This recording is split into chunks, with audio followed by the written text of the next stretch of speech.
Welcome back, folks. This is Shane. Before we get going, I'm a massive fan of a Deluxe Reverb. I'm not only going to give you 8 reasons why you should purchase this, but I'm also going to add a few reasons why you might want to go for the Deluxe Reverb over the Super-Sonic 22. Both are fantastic amplifiers. Both are very similar in their design. Both are 22-watt valve or tube combos, and they pack a punch for their size. No questions about it. But I see some clear advantages to the Super-Sonic 22, which I'm going to touch on in this video, and also a few for the Fender Deluxe Reverb. So stay tuned for both. Hopefully this is pretty balanced. Let's get into it.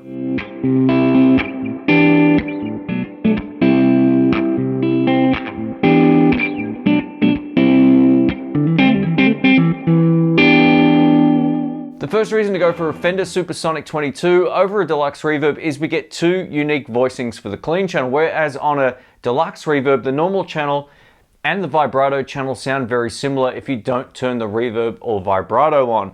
On this amplifier here, we get a normal and a fat button, allowing us to get either that classic Deluxe Reverb style sound or a Vibrolux, or we can hit the fat button on the amplifier or use the provided foot switch, and we get a really pushed mid sound, very reminiscent of a tweed amplifier. So this gives us 2 very unique voicings, one with a more pushed mid sound, which is great for cutting the mix, or if you want to go for that classic Deluxe Reverb sound, this comes very close. The second reason to go for the Super-Sonic is the very usable drive channel.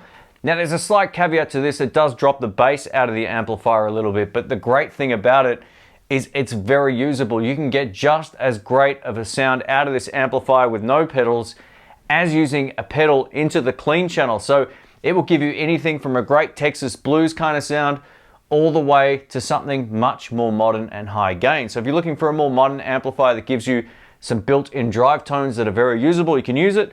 Or, of course, you can just use the clean channel with your favorite pedals.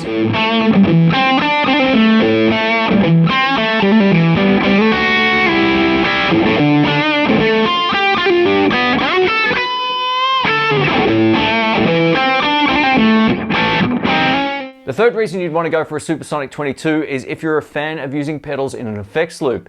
This has a dedicated effects loop on the back, whereas the Deluxe Reverb is built like they were back in the day.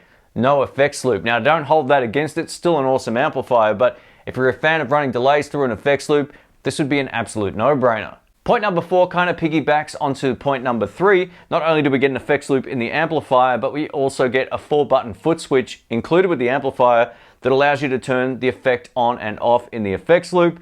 It also allows us to go between the vintage and the burn channel, or the clean and dirty channel, you can look at it that way. We can also select between the normal and fat channel on the clean channel. We also get the ability to turn the reverb on and off, all included with the amplifier, making it really functional. When it comes to the Deluxe Reverb, we do get a 2-button foot switch, which allows you to turn the reverb on and off and the vibrato on and off, but it doesn't have any of the extra functionality because the amp doesn't feature it. The 5th reason to choose this amplifier is it's a fantastic pedal platform. I touched on that earlier, but I really think that there's no disadvantage to this amplifier over a Deluxe if you're using external effects. Now, I did a video about 7 years ago comparing my Deluxe Reverb up against my friend Brian's Super-Sonic 22 with no pedals, and there wasn't a lot in it. If you missed that video, I'll link it up here. He's a great player, you should go check it out. But there's not a huge disadvantage to the Super-Sonic 22 when it comes to using pedals directly into the front end over a Deluxe Reverb. The next reason you'd love this amplifier over a Deluxe Reverb, especially if you're a pedal player, is getting a sense of redundancy. So what do I mean by that? If you're used to using overdrive pedals, distortion pedals, all that kind of stuff, and you're a gigging musician and a patch cable goes bad or the power supply dies, it's happened to me multiple times where something just doesn't work, and then I'm forced to plug directly into the amplifier. The tones of this will pretty much cover anything at any volume without the need of external effects. Now, of course, as I mentioned, this sounds great with pedals, but if something goes wrong with the pedal board or the power supply, you've got a good sense of redundancy being able to use the provided foot switch. The 7th reason to choose this over a Deluxe Reverb, and one of its biggest advantages, is we get a master volume on the drive channel. Interestingly enough, unlike a lot of other amplifiers out there, I can get a good drive tone out of this amplifier at lower volumes, making it good for late night practice or just jamming at home without annoying anyone. Again, it is a tube or valve amp, so that always sounds best the louder you turn them up, but I've been using this at home at lower volumes with some pretty good success. So overall, great tones, especially at lower volumes. The 8th and final reason to choose this amplifier over a Deluxe Reverb is kind of in the name. This reverb tank isn't anywhere near as washy sounding, nor does it trail off as long. So if you're not a fan of using reverb or you only want a little bit, I think the reverb tank on here is far more usable, especially at higher levels, whereas on a Deluxe Reverb, it really gets carried away. As beautiful as it is though, it sounds fantastic. But if you're not a huge fan of reverb, I'd probably opt for this one. All right, let's reverse this video up. I'm gonna talk about the reasons why you should purchase a Deluxe Reverb over a Super-Sonic 22. And just know this comes from using both of them live. I've owned two different Deluxe Reverbs. They're fantastic amplifiers, and they have a few advantages over the Super-Sonic 22.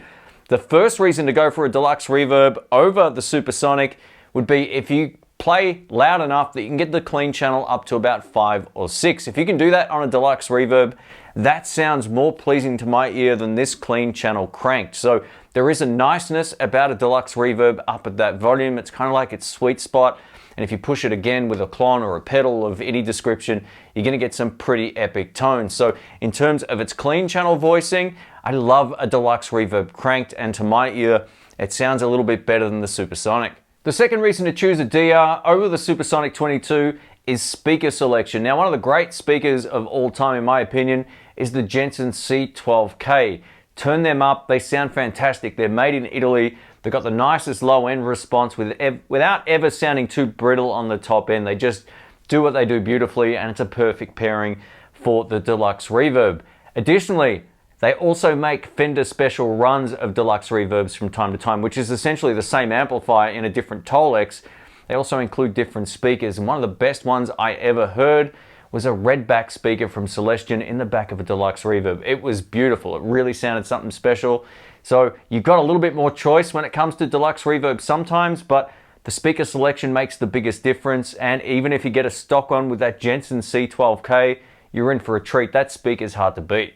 The third reason to go for a Deluxe Reverb over a Super-Sonic 22 is if you're a huge fan of vibrato and you love reverb. If you're a massive reverb fan and you like it to trail out for a long time, or you play a little bit of surf music, it's a much more usable reverb circuit for that style of music over the Super-Sonic 22. Again, if you're not a big fan of reverb, this would make a whole lot of sense. But the vibrato circuit mixed not only with the reverb or just on its own sounds fantastic, and it really has that old school sound. So if you're into that, go for a Deluxe.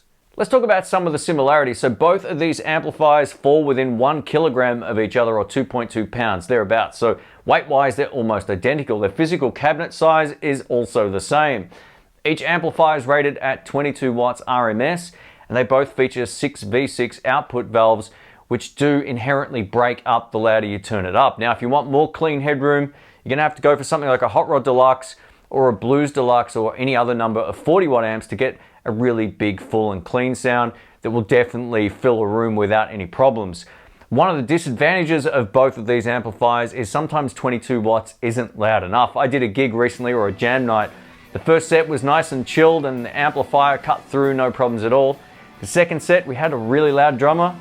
I didn't think it was loud enough. So I would have exactly the same problem with a Deluxe Reverb. Actually, one of my good friends had a Deluxe Reverb in the room, and I thought to myself, that could come up volume-wise, but he had it cranked. So sometimes these aren't loud enough, but for most gigs, or if you're mic'd up, you're going to be fine. Thanks for watching, folks. If you missed my video about when I went to pick this up and all my thought process about it, I'll link it up in the cards here and you can check out that vlog. Thanks again for watching. Catch you soon. See ya.